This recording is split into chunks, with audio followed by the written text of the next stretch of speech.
എല്ലാ പ്രതീക്ഷകളും കൈവിട്ടവർക്കും അഭയമായി ഒരു ദേവനുണ്ട്.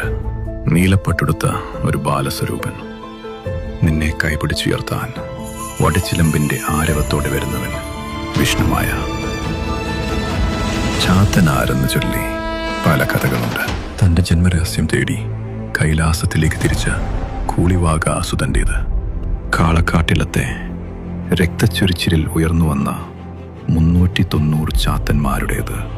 അതിനു മുൻപ് കല്ലടിക്കോട് കരിനീലിയമ്മ പെറ്റിട്ട നക്ഷത്രകണക്കിന് പൊന്മക്കളുടേത്.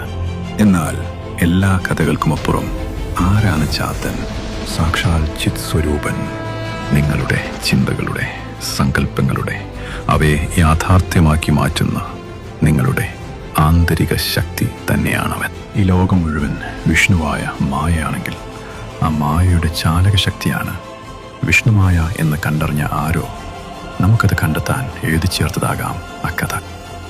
പ്രകൃതിയായ കാളിക്ക് ഉടപ്പിറന്നവനായ പ്രപഞ്ചബോധം.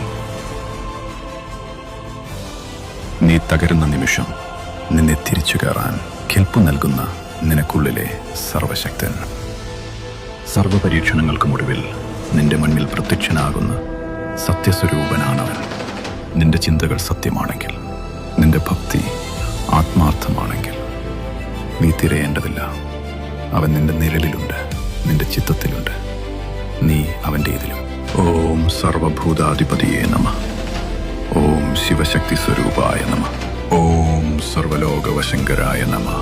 ഓം സർവലോകൈകനാഥായ നമഃ. ഓം കുക്ഷിശാസ്തായ നമഃ.